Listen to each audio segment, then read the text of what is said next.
slide, sir. Okay. Okay. So the topic is regarding the BRCA testing in and the implication in cancer. And I'll be moving on to the presentation. So what would be my discussion outline? It would be what are the BRCA genes? Then what is the rationale of BRCA testing?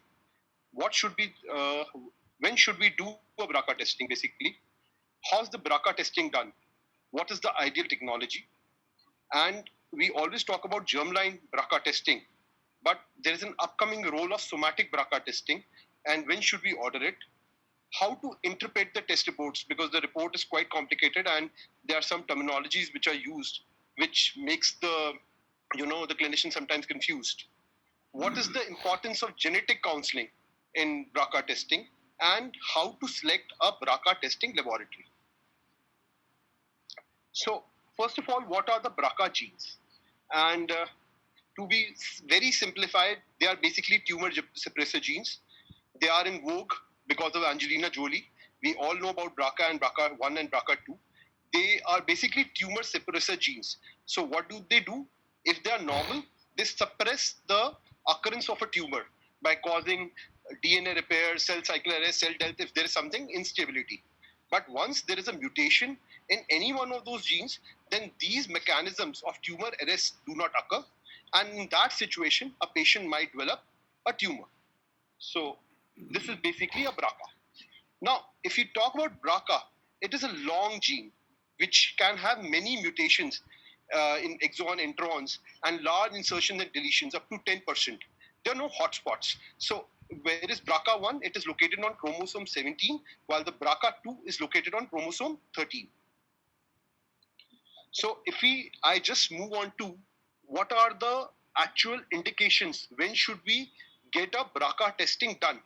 So if you talk about breast cancer, if you have a young age of onset, less than 45-year-old, then that is a criteria to go and ask your patient to do a BRCA testing. Secondly, if in a single patient, the patient has a family history of breast and an ovarian cancer. If the patient is less than 60-year-old but has a triple negative histology, and then some specific ethnicity, like as you all know that in the Jews population. So if we talk about breast cancer, 4 major indications. One is obviously the ethnicity we know. If less than 45 years of age, then we consider it as a young breast cancer. If there is a history of a family history of a breast or an ovarian cancer in the family, and secondly, if there is a triple negative breast cancer. So what is the importance? Now, if we see the incidence of breast cancer, ovarian cancer, prostate cancer, and pancreatic cancer in the general population, it is only in the range of 0.5, 1 to 10%, depending on which malignancy are you talking about. But the moment you have a BRCA mutation, you see the incidence of malignancy and how it rises. The incidence in general population, for example, in the breast cancer is 12%. However, it goes to 50 to 80% or 40 to 70% if you have a BRCA mutation. Then you can have secondary primary breast cancer. The incidence of ovarian cancer from 1 to 2% general population immediately goes up to 24 to 40% or about 11 to 20% in a BRCA2. Then even the incidence of male breast cancer increases. Look at the incidence of prostate cancer. Normally, a very common malignancy, 15-18%, but about 30 or 40% when you have a BRCA mutation. And similarly is the case of pancreatic malignancy. So 2 things to be noted over here. The malignancies which are being implicated by BRCA, which is breast, ovary, male breast, prostate, and pancreas, and the amount of incidence, it is increasing the moment the mutation is present. Secondly is the lifetime risk. Now, what is a lifetime risk for developing a malignancy? So we know that for any lady, there is some baseline risk of developing a breast or an ovarian malignancy, which ranges from 1 to 10%. However, the moment you have a BRCA1 mutation, the incidence is about 65%, 45% is BRCA2. 40% in case of ovarian malignancy, and 11% if BRCA2. So here the incidence immediately increases. The lifetime risk, not incidence, the lifetime risk increases the moment the patient has a BRCA1 or BRCA2 mutation. So why is this important? Is that it is not only for the person who is implicated as having a malignancy, but all those family related members who might be harboring this mutation are at increased risk, and they require a specific screening protocol for the same. So in a nutshell, as of till now, what we know is that BRCA genes are tumor suppressant genes. There are deleterious mutations in BRCA1 and 2 that can cause cells to become abnormal and grow in an uncontrolled way. The mutation in BRCA genes could increase a woman's risk of both breast and ovarian cancer. So we all are aware of the stardom and the star effect. So this was basically how it came into vogue, the Angelina effect. We all know that Angelina suffered from BRCA mutation, and she decided to undergo a mastectomy. The moment these publications were published, there was an increased patient inquiry for BRCA-related cancers. There was an increase in the referral for testing, increased self-funded BRCA testing, and it was noted a 64% increase in the BRCA testing rates occurred in the 15 business days after the editorial was published. So this was published in Times Magazine. An increased option for bilateral mastectomies as prevention in both carriers and non-carriers were also sought. So this was how that it came into vogue. So this was the star effect of Angelina Jolie, which really brought BRCA into forefront. So what is the value of BRCA testing in ovarian cancer, and when do you advise BRCA testing and how often? And secondly, how do you test it? Do you do it by blood or a tumor tissue? And how do you interpret the report? Whether you get sometimes a report known as variant of unknown significance, then what is the significance of that? These are some of the things I'm going to discuss in the subsequent slides. Secondly, how does the treatment plan change in accordance with the positive mutation report? So the three implications or the rationale for BRCA testing are: the treatment might change somehow, it helps in knowing the prognosis, and also very importantly, it identifies the unaffected carriers. So we can know that they are at increased risk of malignancy, and we can, make a screening protocol for the same. So now one is, I would like to go into some studies which have been published, and this was the Olympiad trial, which was basically in BRCA mutated metastatic breast cancer. The subset was either triple negative or hormone positive, but it had to be HER2/neu negative. Now, these patients who were BRCA mutated were randomized to either olaparib or some chemotherapy of choice of the physician, and a blinded independent central review was done. So what was the result? It showed a statistically significant improvement in BIR assessed PFS, which a median PFS of 7 months as compared to 4.2 months. Hence, in these BRCA mutated patients, this olaparib was working much better to any of the chemotherapy regimens which was being given. Treatment in olaparib increased the PFS2 also. So the benefit did not only continue till the time this drug was being given, it continued the subsequent progression-free survival also, and the overall survival data are still immature. But how this is really important is this is the implication regarding the treatment. So once you know that the patient has a BRCA mutation, then in this setting you have a drug option which is superior to the other sorts of chemotherapy being used. So this Olympiad trial was in a metastatic breast cancer setting. Subsequently, one of the trials was done, which was basically done in ovarian or high-grade endometrial setting, which was platinum sensitive.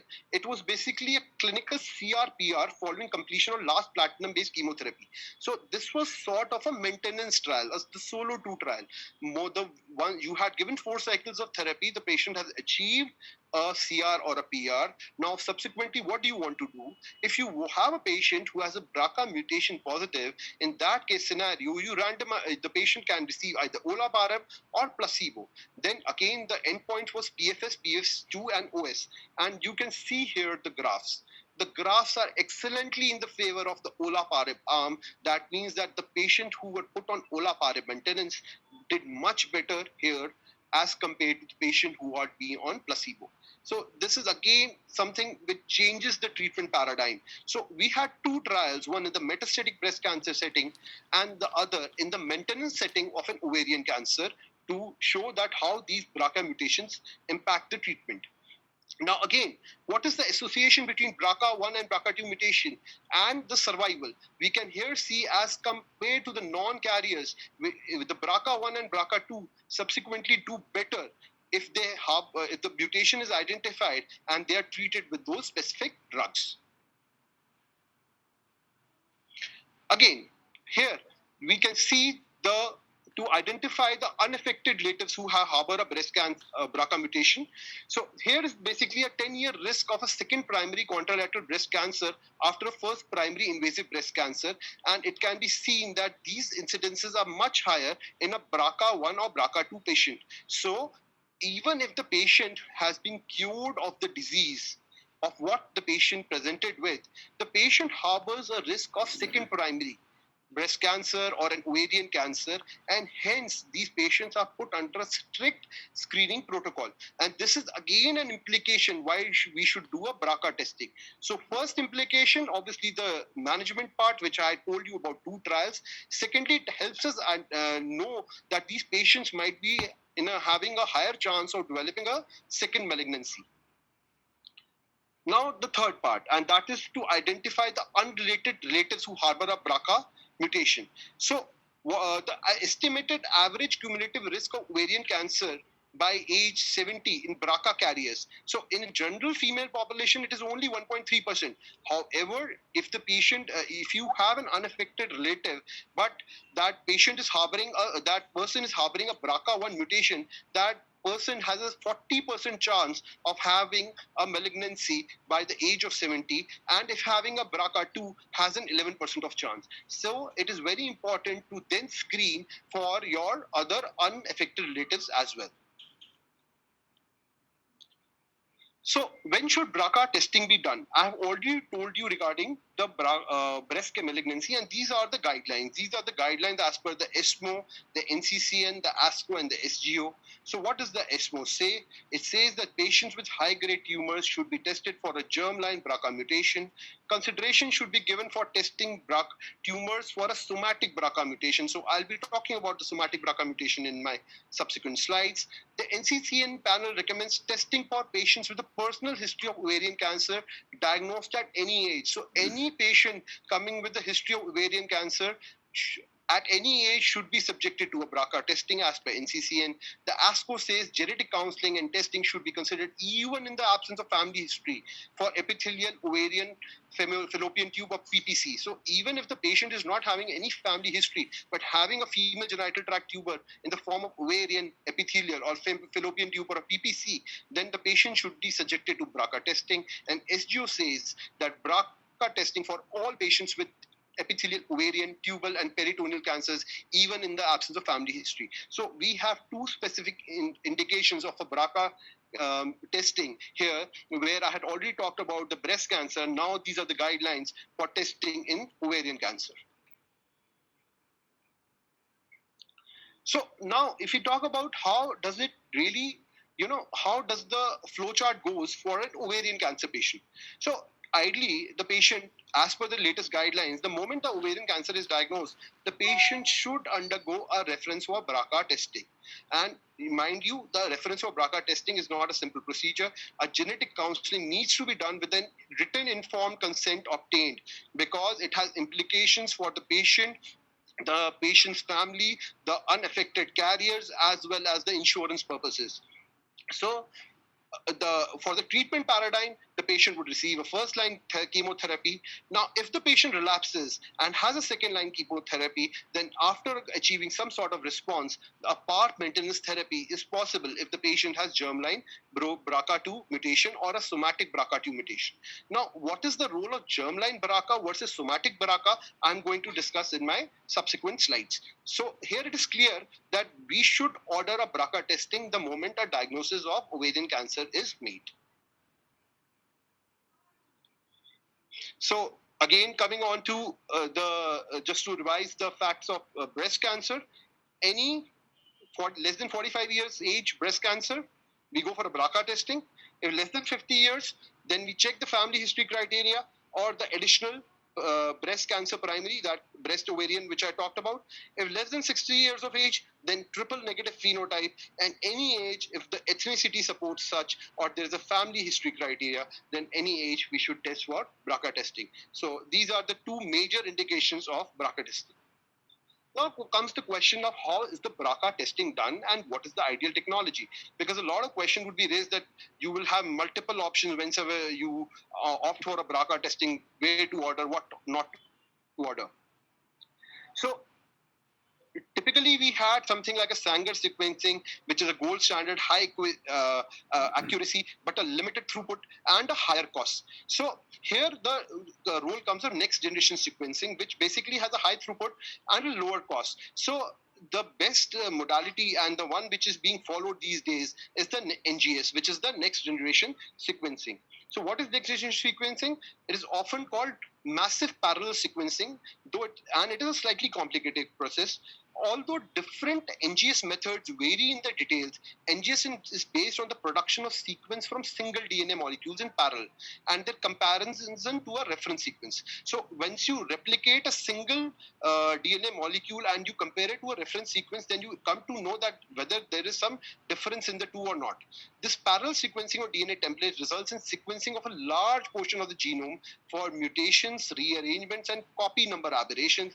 And generally, the method involves creating a library, amplifying target sequences, and detecting the sequences via DNA chip. The sequences reads are analyzed by bioinformatics personnel. So these are basically the methods we are using. And in NGS, the Illumina platform is the one which is being used. And now you have the multiplex ligation probe dependent amplification. I'm not going into the details of any of these. So how do you do that? So for a germline BRCA mutation, you take a blood sample of a patient, you extract the DNA from the normal cells, and a blood sample can be tested to determine the germline BRCA status of the patient.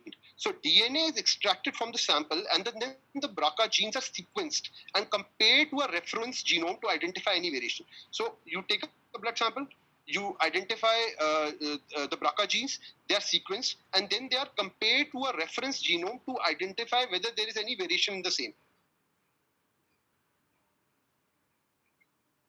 So the incorporation of next generation sequencing workflow into BRCA testing is allowed for development of a faster process with higher throughput and a lower cost, as I've already told you, because then you have a DNA extraction and everything, it goes on fast. So not going again into the details of the same.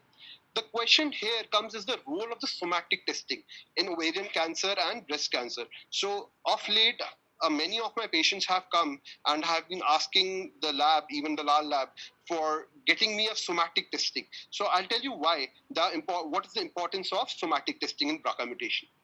So when you have a germline BRCA mutation, it is an inherited mutation. So it is found in all the body cells. So you can do a blood sample or a buccal mucosa swab and you will identify it. However, if you have acquired that mutation, it is not a germline mutation, then it is present in those specific somatic cells. Then the somatic BRCA mutations can be detected only in a tumor sample, like a fresh frozen plasma sample, the FFP sample, the frozen samples. So for a germline, the mutation is present throughout the body. So you can take any sample. But somatic, it can only be affected in that specific population of cells in which the body has acquired it. It might not be present throughout the body. So if we talk about the implication of the same, and we see that approximately 15% of ovarian cancer patients, a germline BRCA mutation, they can have a germline BRCA mutation, while an additional 5 to 7, which is a huge number because it is about 50% of the same, may have a somatic BRCA mutation. So if you do a germline BRCA mutation testing, you might miss those 5 to 7% patients who have a somatic BRCA mutation testing. So this is the importance of checking for somatic BRCA mutation, because the drugs and the therapeutic implications would carry similar if the patient has a somatic BRCA mutation also. So approximately 40% of the patients with BRCA mutation ovarian cancer have no relevant family history because they have a somatic BRCA mutation, not a germline BRCA mutation. So this is a very important slide to basically show you the difference between a somatic and a germline BRCA mutation. A patient is there who has an ovarian cancer who is found to be BRCA wild type on blood testing, would need a subsequent tumor test to establish whether or not she has a somatic BRCA mutation. Why? Because the germline BRCA mutation would be present in every cell. So if the germline test is done and the germline test is negative, still you do not know if the patient has acquired mutation later on. So to find out the therapeutic implication, you will have to test the tumor. However, if you test the tumor first and the tumor test is negative, which is somatic, then you are sure that the patient is not harboring any sort of mutation, whether it is germline or somatic. However, if the patient's tumor test turns out to be positive, in that case scenario, you might do a germline testing to know the implications of whether any family history is of relevance or not. So I think I made this point clear. You do a germline test. If it is negative, you are not sure whether the mutation is still present or not in the tissue. However, if the mutation is present in the tissue, then you can test subsequently for germline to come to know whether it is basically a germline infected or it has been acquired. But the therapeutic implication would be there.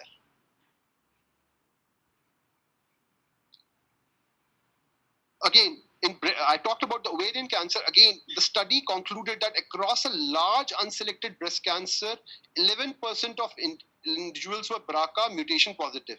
So, two-thirds amongst those, two-thirds were BRCA mutation, were germline, while one-third were somatic. About 50%, again, the number is nearly similar. It was similar, two-thirds in ovarian and one-third for somatic. And similarly in breast cancer, it is two-thirds germline and one-third somatic. So this was one of the trials which was done by MD Anderson, and in which they basically did a tumor testing where they found that BRCA mutation was found in about 19% of the patients, where they again did a subsequent germline testing to find that how many harbored a germline and a somatic, while some only harbored a somatic mutation. And they came out with the fact that about 60% of those were harboring a germline mutation, while about 40% of those were harboring a somatic mutation. So the number of somatic mutation, 40%, is huge. So it has a huge implication regarding the therapeutic treatment. Now comes another important part, and which is the interpretation and the clinical reporting. Now, if you see the interpretation and the clinical reporting, this is basically the 5-tier classification scheme of how to report any mutation in a BRCA. So, class 1 is not pathogenic or of no clinical significance. 2 is likely not pathogenic or of no clinical significance. 3 is uncertain. 4th is likely pathogenic, and 5th is definitely pathogenic. So what we are concerned as of now when we get a report is basically the likely pathogenic or the definitely pathogenic. And this is basically the tier classification scheme which should be followed by any lab who is testing for BRCA. These are the additional things which are required by the lab to be followed: the lab details and the accreditation number, the page number, the unambiguous ways of reporting and easy interpretation. You should not mention positive or negative, which is not recommended. The nomenclature, the 5-class systems, and recommendations for genetic counseling appropriately, and family follow-up recommendation in appropriate cases. So this is how do you get a typical report, and it is quite a complicated report. So once you see the result heterozygous for BRCA2, you sometimes get confused that what is it? It is not whether it is really clinically important or not. Then you have to read this line which says that consequently this mutation is considered pathogenic. The moment it says that the mutation is pathogenic, it means that it is important and it is now significant. So this is another terms which come in the report and which we know the meaning should be known clear to us. One is pathogenic suspected mutation. Here there is a disease associated mutation and it can be used for patients clinical management. It is the basis of predictive testing of relatives. So this is the main thing which you are looking at. The mutation is pathogenic. Another is sometimes we get a report is a genetic variant of uncertain significance. In these case scenarios, the clinical significance is unknown and there is no evidence to change the patient's clinical management or offer predictive tests to the relatives. So when you get a report of VUS, which is variant of unknown significance, uncertain significance, you need not test the relatives and you need not change your treatment management. Then you can have a genetic variant polymorphism. The variant has been confirmed as not clinically relevant and no mutation detected. You're happy that there's no BRCA mutation. It might be suggest to do outline details of extent and limits of analysis, and there might be suggestions for to do an additional test. Another thing, the genetic counseling in BRCA mutation testing. So any patient who is being tested for BRCA should not be just tested for BRCA. There's a lot of implication regarding the further treatment of the patient, the further risk of malignancy in the patient, and and also the relatives, the unaffected relatives, they are at increased risk. There might be some insurance implications as well. So a proper genetic counseling is must in a BRCA mutation testing. The implications must be told to the patient that if this turns out to be positive, then you have an increased risk of various malignancies. Your other family members might also carry a risk and the other implications as well.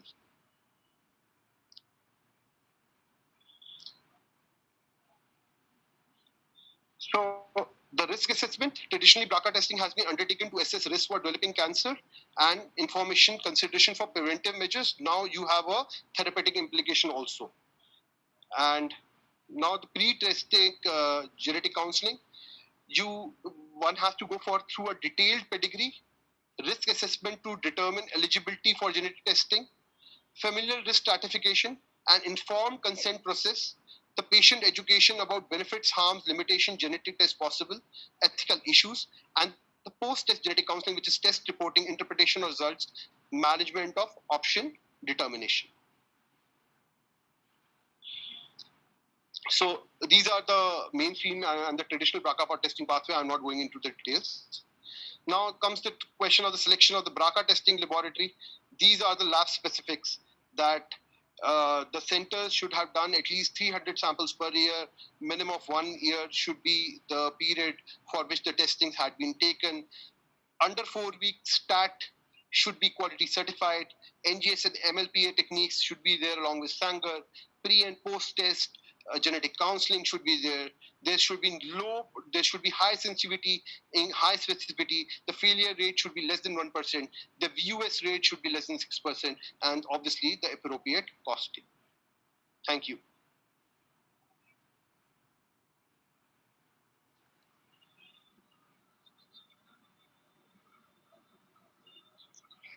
Thanks a lot, Dr. Mohit, for a wonderful session. We have few queries. The first one is it better to go for BRCA mutation or bigger gene panels for hereditary cancers? It would really depend upon what sort of malignancy you are talking about. And what the question would be that if you are actually targeting a BRCA mutation because the family history or the risk scenario is such, then in that scenario, it is best to go for a BRCA testing only. However, if it is a patient has a family history and you want to test for other, so this question is not cannot be answered directly. You have to take the patient's clinical scenario into the situation, the family history, and everything.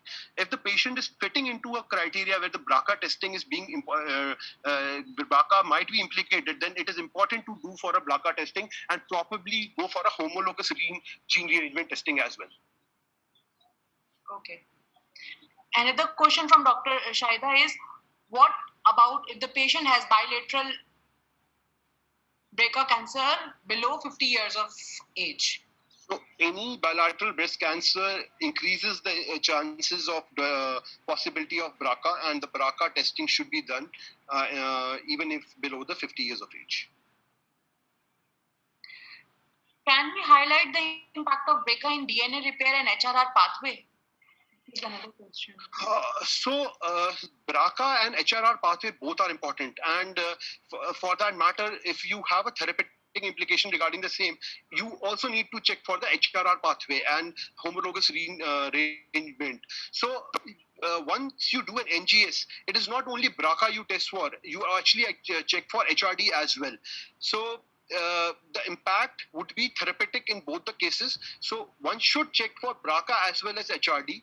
And library preparation is very, very important during NGS testing, because the thing is that you need to actually compare your report with the library. The significance of the mutation would be much more better the moment your library is bigger. So it is actually when you compare it to the standard, and it is very important to basically get a library preparation during NGS testing. Right. So how therapeutic plan changes if mutation comes likely pathogenic in somatic versus germline? So again, it would be same. If you have a metastatic breast cancer, in that case scenario, you can put a patient on olaparib. If you have a patient, even in case of this ovarian cancer, you have a possibility of an olaparib maintenance. So the therapeutic plan is similar whether you have a somatic or a germline mutation. But the moment a germline mutation comes, then you know that now the patient has an increased risk. The family members might be at increased risk as well. So there comes the importance of basically the testing for other members as well. Okay.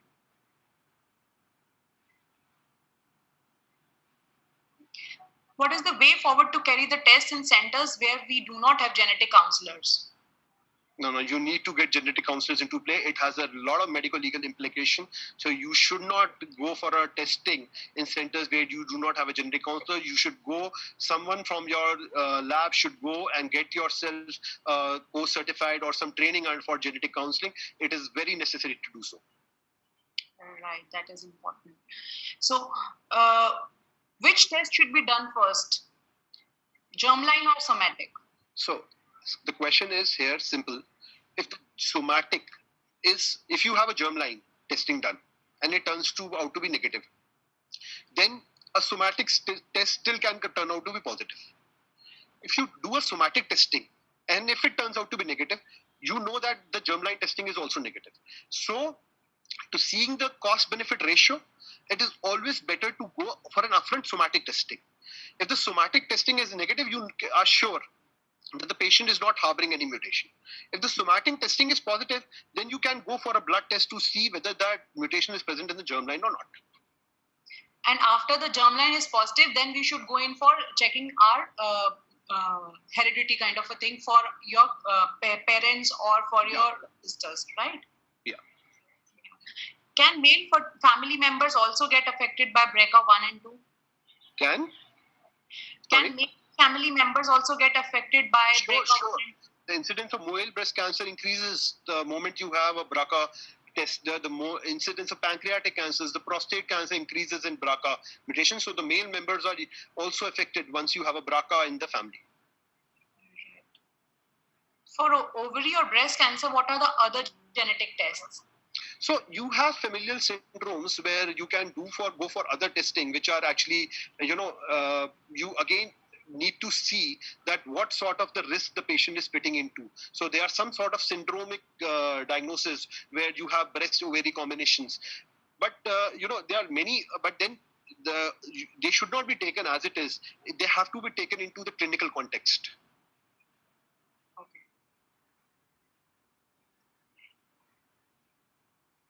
If the test is done from the tissue, both germline or somatic, can it be detected in the same time? So if the test is done from the tumor tissue, you know that the mutation is there. Yeah. It might be germline or it might be somatic. So you cannot know that whether it is germline or somatic. Now, to classify whether it is germline or somatic, you need to do another test which might be done from blood. Yes. If the test is in BRCA positive individuals, what can be done to reduce pancreatic cancer? So See, there is nothing which you can actually do because you are harboring a mutation. What you can do is you can put yourself under any person who is there harboring such a mutation can put himself or herself into a stringent screening protocol, is so that if even somebody develops a pancreatic malignancy, then it should be detected at an early stage.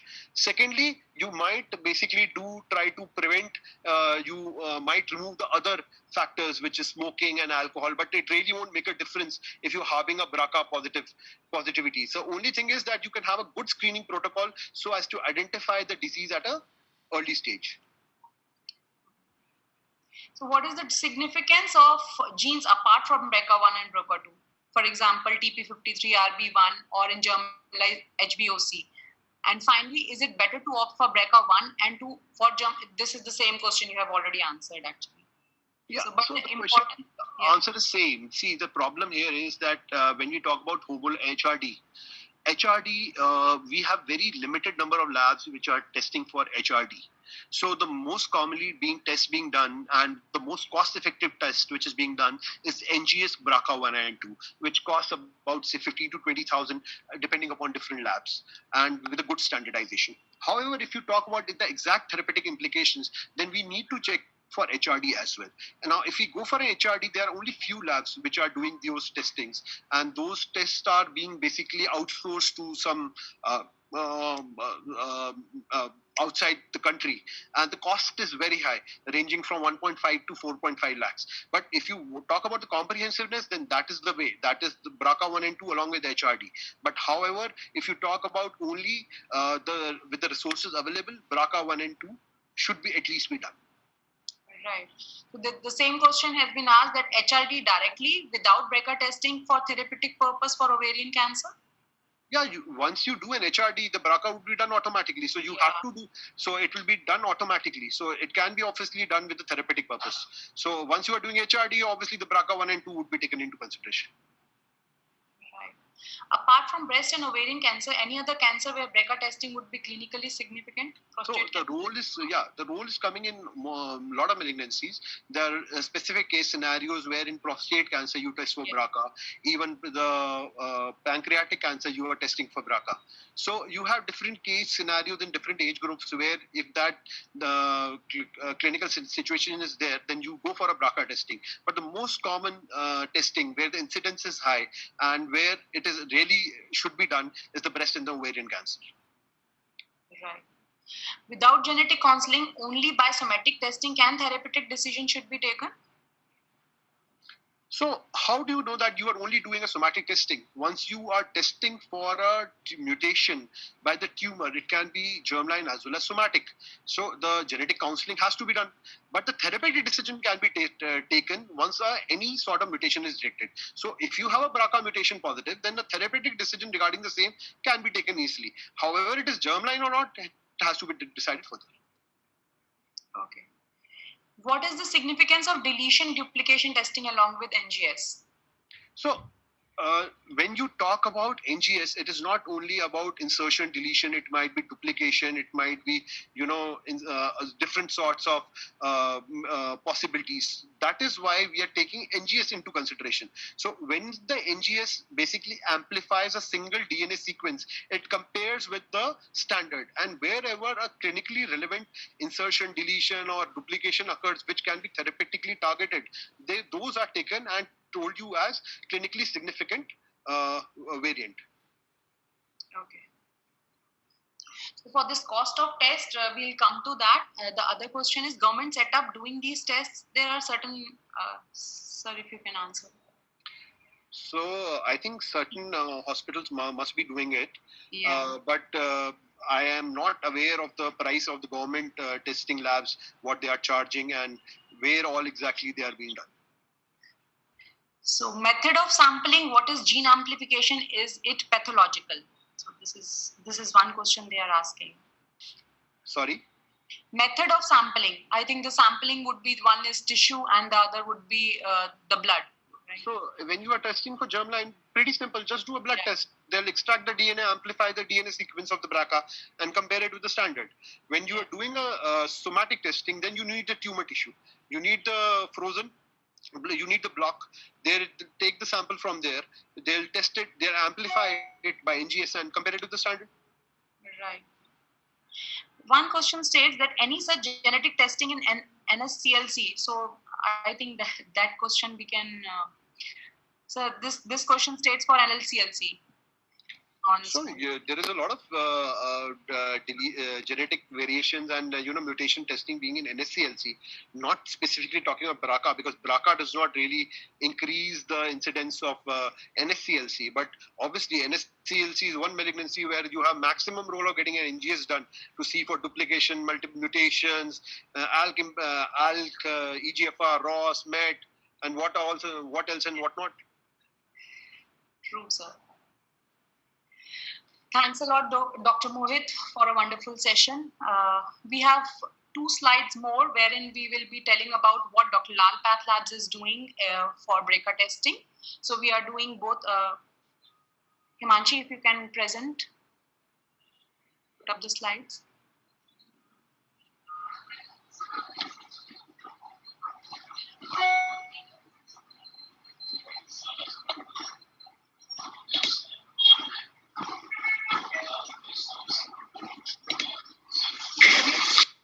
We are doing both the somatic as well as germline cancer. Yeah, this is the one. We are doing both mutation analysis of BRCA by NGS method, as Dr. Mohit has suggested. We are doing both pre and post genetic counseling for the same. The turnaround time is within 15 days, and the price is 25,000 for drug profiling. We are informing about the drug profiles as well. And if it is normal germline mutation, it is 22,000. Next slide. So thanks a lot, Dr. Mohit, for a wonderful presentation. I just want to introduce GeneWise, which is a new platform to share clinical case studies, webinars, and newer technologies from Dr. Lal PathLabs, the GeneEvolve test. So we request all the clinicians to share their write-ups, case studies related to genomics for publishing it on the social media like LinkedIn and Facebook. So you can all put in your queries, your questions on geneevolve@lalpathlabs.com. Next slide. These are our various partners. We are doing TumorSeq with Caris. We are sending hereditary cancers and other tests to Cellmax as well. And we are using Thermo Fisher as our building knowledge partners. That's it. Our accreditations include NABL, CAP, and ISO. So all the accreditations are there. We are doing genetic counseling. The turnaround time is also same as expected by all the doctors. So Dr. Lal PathLabs is doing a good job in oncogenetics. Thanks a lot, everybody. Thanks a lot, Dr. Mohit, for this presentation. It's my pleasure. Thanks a lot, sir. Thank you. Yeah.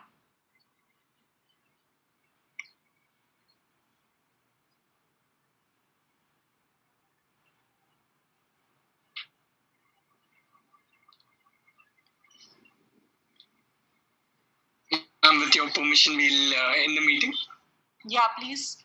Thank you. Yeah. Thank you so much, ma'am. Thank you so much, sir. Participants. Thank you, everyone.